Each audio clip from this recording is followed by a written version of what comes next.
everyone, welcome back to this channel after a long time. I'm really sorry I was not consistent with the content, but I'll try to make it more consistent now.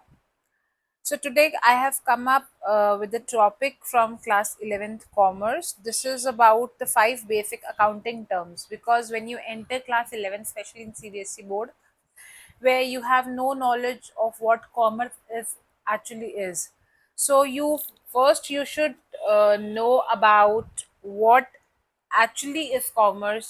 इसमें कौन कौन से terms होते हैं, क्योंकि जब तक आपको किसी चीज़ की एबीसी ही नहीं पता होगी तो आप उसे पूरा डिटेल में नहीं पढ़ सकते.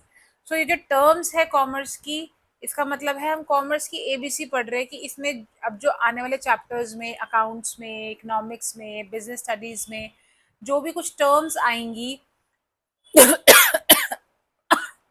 उन टर्म्स का क्या मतलब है, ताकि आप उस टर्म को सुनते ही इजीली इमेजिन कर पाए. अच्छा, हम इस बारे में बात कर रहे हैं.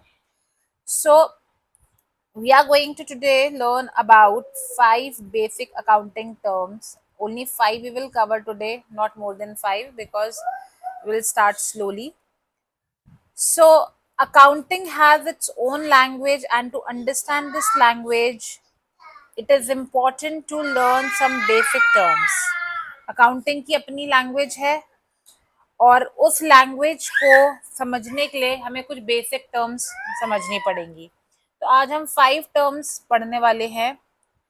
सबसे पहला टर्म है हमारा असेट. सबसे इम्पोर्टेंट टर्म. असेट क्या होता है? सो असेट बेसिकली क्या है? असेट इज हमारी वो चीज जिससे हमारी वर्थ बढ़ती है. जैसे हम बोलते हैं मेरा घर मेरी असेट है, या हमारी मम्मी ऐसे बोलती है कि मेरी जो ज्वेलरी है वो मेरा असेट है.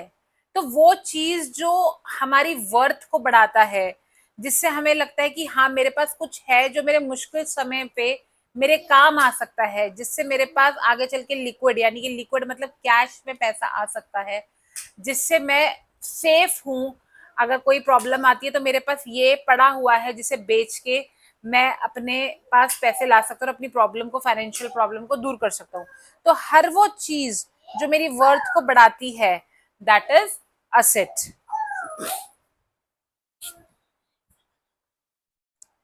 Assets are the valuable resources. See, I told you, valuable resources owned by a business that provide future economic benefits. Her business के पास वो रिसोर्सेज जो उसके फ्यूचर में होने वाले इकोनॉमिक बेनिफिट को हेल्प करेगी. इकोनॉमिक मतलब, economic always means related to money. Economic means related to money. They help the business in its operation and help earning revenue. जैसे assets can be in form of cash. जो मेरे पास cash पड़ा है वो मेरी asset है. जो मेरे पास गुड्स है, गुड्स मतलब सामान जिससे मैं बेच सकता हूँ, मेरी प्रॉपर्टी या कोई भी रिसोर्स जिससे मुझे आगे चल के पैसों में फायदा मिल सकता है, जो कि बिजनेस की है, उसे हम बोलेंगे बिजनेस असेट्स. जैसे कि मेरे पास कैश है, मेरे पास मशीनें हैं, मेरे पास फर्नीचर है, मेरे पास बिल्डिंग है. मैं एज अ बिजनेस बात कर रही हूँ यहाँ पे कि मैं अगर एक बिजनेस हूँ, because business is a separate legal entity. तो मेरे पास व्हीकल्स है, मेरे पास स्टॉक पड़ा है जो भी मैं बेच सकती हूँ, बिल रिसीवेबल्स है जो कैश होने हैं, और डेटर्स है यानी कि मार्केट के वो लोग जिनसे मुझे पैसे लेने हैं, क्योंकि जिनसे मुझे पैसे लेने हैं वो भी तो मेरी एसेट हुई. जो भी चीज मुझे पैसा दे सकती है वो एसेट है. डेटर्स वो लोग होते हैं जिनसे मुझे पैसे लेने हैं मार्केट में. तो ये वो चीजें हैं जिनसे मुझे पैसे मिल सकते हैं, इसलिए ये मेरी असेट्स है. Now clarification of assets. अगर हम असेट्स की बात करें, so there are two types of assets, current assets and fixed asset. देखो, करंट असेट वो होते हैं जो बहुत ही कम समय में आप कैश में कन्वर्ट कर सकते हो. जैसे जो कैश है, ये जो मार्केट में मेरे डेटर्स है जिनसे मुझे पैसा लेना है, ये करंट असेट है. लेकिन वो असेट जो कि बहुत समय से बिजनेस में है और जिसे हम बेसिकली सेल के लिए नहीं रखते, जो मजबूरी आने पे हमें बेचना पड़ता है कि मजबूरी आ गई अब तो बेचना ही पड़ेगा, वो होती है फिक्स्ड असेट्स. जैसे कि मेरी बिल्डिंग में क्यों बेचूंगी अननेसेसरी, लेकिन हाँ मुझे पता है कि अगर मजबूरी आ गई, बिजनेस लॉस में है, मैं कर्जे में जा रही हूँ, तो मुझे बेचनी ही पड़ेगी. तो वो फिक्स्ड असेट है जो मेरे मुश्किल समय के लिए मेरे पास पड़ी है। मशीनरी मेरी, फर्नीचर मेरा, ये मेरे फिक्स्ड एसेट है। लेकिन जो मैं तुरंत बेच सकती हूँ वो करंट एसेट है, जैसे कैश। कैश तो ऑलरेडी एसेट ही है, current asset. Then debtors, market के वो लोग जिनसे मुझे पैसा लेना है, हैंड टू हैंड में पैसे ले सकती हूँ उनसे। देन मेरा स्टॉक, जिसे बेच के मैं पैसे ले सकती हूँ। तो ये वो चीजें हैं जिसे मैं हैंड टू हैंड कैश में कन्वर्ट करा सकती हूँ, इसलिए ये है मेरे करंट एसेट। लेकिन जो मजबूरी के समय के लिए रखे गए हैं, बिल्डिंग, फर्नीचर या machinery, those are my fixed assets. इसी का बिल्कुल ऑपोजिट होता है लाइबिलिटीज। लाइबिलिटी मतलब कर्जा, रिस्पॉन्सिबिलिटी। अगर किसी से पैसा मार्केट में लेना है तो किसी ना किसी को देना भी होगा। तो जिनको पैसा देना है वो मेरा कर्जा है, वो मेरी लाइबिलिटी है। ठीक है। तो लाइबिलिटीज आर ऑब्लिगेशंस और डेट। डेट मतलब कर्जा जो कि बिजनेस ने देना है, दैट बिजनेस हैज टू पे। किसको? बाहर, आउटसाइडर्स को या किसी भी पार्टी को फ्यूचर में, वो होती है लाइबिलिटीज। लाइबिलिटीज क्यों होती है? Liabilities arise due to business purchasing goods on credit. मानो मैंने अपने बिजनेस में कुछ सामान खरीदा लेकिन उधार पे खरीदा। अब सामान तो मैं ले आई, वो मेरा एसेट बन गया, लेकिन अभी मैंने पैसे दिए ही नहीं है। तो जब तक मैंने पैसे नहीं दिए तो वो मेरी लाइबिलिटी रहेगी। मैंने लोन लिया बिजनेस के लिए, मुझे चुकाना तो पड़ेगा ही, तो वो मेरी लाइबिलिटी है। या और भी कोई पैसे जो मुझे फ्यूचर में देने हैं, वो मेरी लाइबिलिटी होती है। जैसे कि बैंक से लोन लेना। जैसे डेटर्स वो लोग हैं जिनसे मैंने पैसा लेना है बाजार में, वैसे ही क्रेडिटर्स वो लोग हैं जिनको मैंने मार्केट में पैसा देना है। तो जिनको मैंने पैसा देना है, जमानो जिनसे मैंने सामान खरीदा, गुड्स खरीदे, लेकिन अभी उन्हें पैसे नहीं दिए, तो वो मेरे क्रेडिटर्स है। और क्रेडिटर्स जिनको मैंने पैसा देना है वो मेरी क्या होगी? लाइबिलिटी। जैसे बिल रिसीवेबल होता है वैसे बिल पेबल। मानो मैंने कोई चेक ही दे रखा है जो आगे लगने वाला है, या कोई किसी मैंने अपने वेंडर को चेक दे दिया कि तुम परसों लगा लेना इस चेक को, तो वो चेक मेरे पास से जाने वाला है पैसा, तो वो मेरी लाइबिलिटी है। आउटस्टैंडिंग एक्सपेंसेस, मैंने अपने स्टाफ की सैलरी नहीं दे रखी या मैंने रेंट नहीं दे रखे, तो हर कर्जा बेसिकली, हर कर्जा मेरी लाइबिलिटी है।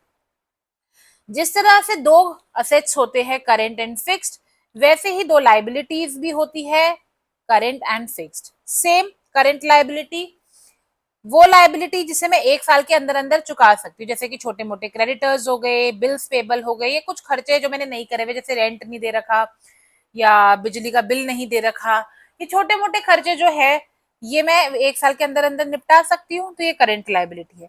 लेकिन कुछ लाइबिलिटी, मानो मैंने 5 करोड़ का लोन लिया अपने बिजनेस पे, वो मैं एक साल में नहीं चुका पाऊंगी, उसका धीरे धीरे चुकाऊंगी। तो लॉन्ग टर्म लोन्स और डिबेंचर्स, ये जिसको एक साल से ज्यादा लगेगा चुकाने में, वो होते हैं नॉन करेंट लाइबिलिटीज। ओके। जैसे वहां पे था हमारा current asset and fixed asset, वैसे ही यहाँ पे हमारा है current liability and non current liability. I hope these two terms are clear. Let's move on to our third term, third accounting term, very important, capital. मैं एक business शुरू कर रही हूँ और शुरुआत में मैं अपने बिजनेस में 10 लाख रुपए लगाना चाहती हूँ। तो ये अमाउंट जिससे मैंने अपना बिजनेस शुरू किया वो होता है capital. Capital refers to amount invested by the owner in the business to start and run the business operation. जो पैसा मैंने बिजनेस को शुरू करने में लगाया और बाद में ऑपरेशंस में लगाते रहे, उसे बोलते हैं कैपिटल। कैपिटल कैश के फॉर्म में हो सकता है, मैंने शुरू करने के लिए कैश डाला, शुरू करने के लिए गुड्स डाले, या कोई भी असेट जो मैंने अपने बिजनेस में लगाई, उसे बोलते हैं हम capital. It is the claim of the owner on the assets of the business after all liabilities are paid off. जब मैं अपने सारे कर्जे निपटा दूंगी एज अ बिजनेस, तो वो असेट का ओनर, असेट का क्लेम ओनर को ही जाएगा, वो असेट्स ओनर के पास ही जाएंगे। हाँ, कब? जब मैं अपनी सारी लाइबिलिटीज यानी कर्जे चुका चुका हूं। कैपिटल का एक फॉर्मूला होता है, आपको अकाउंट्स के फर्स्ट चैप्टर में बहुत काम आएगा। Capital is assets minus liabilities. क्यों? मानो मैंने 10 लाख रुपए की मेरे पास असेट्स है और जिसमें से मैंने मार्केट का 5 लाख रुपए चुकाना है, तो मेरी कैपिटल हुई 5 lakh rupees. So basically capital is assets minus liabilities. इसी से और फॉर्मूलेस बनते हैं, जैसे कि अगर मैं बोल रही हूँ capital equals to asset minus liability, तो असेट का फॉर्मूला क्या हो जाएगा, capital plus liability equals to asset, और लाइबिलिटी का फॉर्मूला क्या हो जाएगा इसी से, asset minus capital. I hope ये सबको आता होगा, सबने छोटी क्लासेस में ही पढ़ लिया होगा ये कॉन्सेप्ट। तो now points to remember, capital को हम और क्या बोलते हैं, owners equity, very important, capital is also called owners equity. If the business earns profit, अगर मानो मेरे बिजनेस ने प्रॉफिट कमाया तो मेरे बिजनेस की कैपिटल बढ़ेगी, और अगर बिजनेस को लॉस हुआ तो मेरे बिजनेस की कैपिटल कम होगी, क्योंकि अगर मैंने 10 लाख रुपए से बिजनेस शुरू किया था और मुझे 2 लाख का लॉस ही हो गया, तो ऑब्वियसली वो मेरे 10 लाख में से ही वैल्यूएशन कम होगी ना, और अगर मुझे 10 लाख से शुरू करने के बाद उसमें 2 लाख का प्रॉफिट भी हुआ तो मेरे 10 लाख की ही वैल्यूएशन बढ़ेगी। तो डेफिनेटली अगर बिजनेस को प्रॉफिट होगा तो कैपिटल बढ़ेगी, और बिजनेस को लॉस होगा तो कैपिटल कम होगी। Now let's come to the fourth term which is revenue. Revenue refers to the income that a business earns from its operating activities.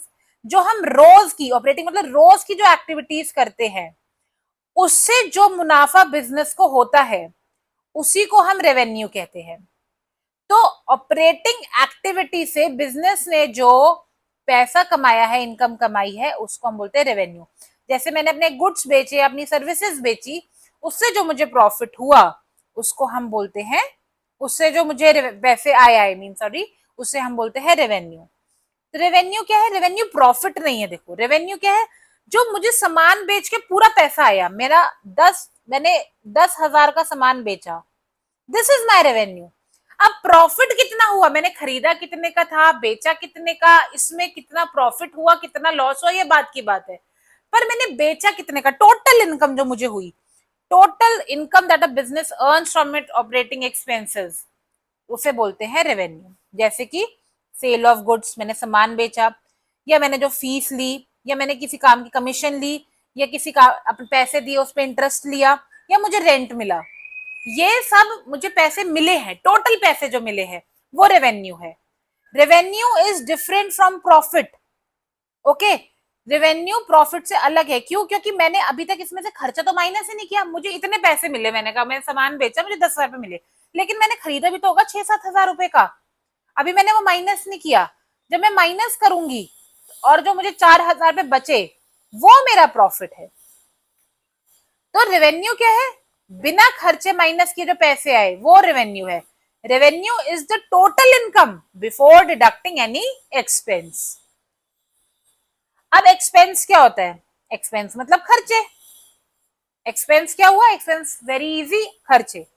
Expenses refer to the cost, जो मेरा खर्चा हुआ business को चलाने में, रेवेन्यू को लाने में जो खर्चा हुआ वो है एक्सपेंस। जैसे मैंने सामान खरीदा, expense reduce the profit of the business are necessary for, लेकिन एक्सपेंस करना जरूरी है। मैं सोचू कि मैं काम कर लू, सामान बेच दूं, लेकिन किसी को सैलरी ना दूं, रेंट ना दूं, बिजली का बिल ना दूं, ऐसा तो नहीं हो सकता।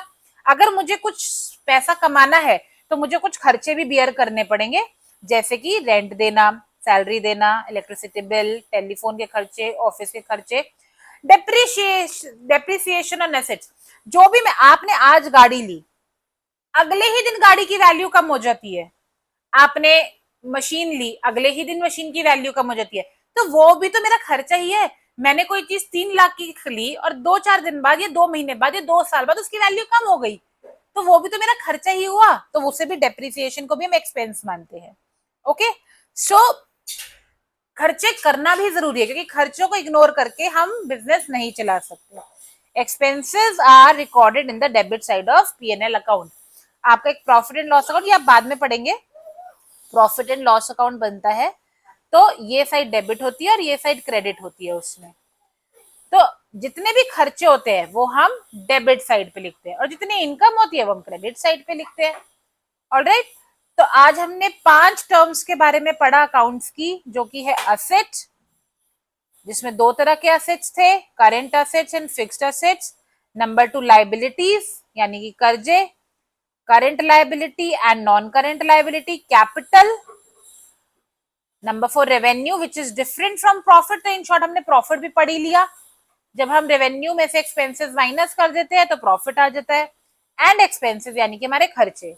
तो ये 5 बहुत इंपॉर्टेंट टर्म्स है काउंटिंग की, और अभी हमने शुरू करा है स्टार्टिंग से, क्योंकि जब तक आपको ये टर्म्स के बारे में नहीं पता होगा तो किसी भी चैप्टर का मीनिंग आपको समझ नहीं आएगा। तो ये 5 अकाउंटिंग टर्म्स है। Go through the video. If you like the video, do not forget to share, like and subscribe with your friends। और कोई टॉपिक है जिसे आप चाहते हैं जिसमें मैं वीडियो बनाऊं आपके लिए, so you can write it in the comment section below।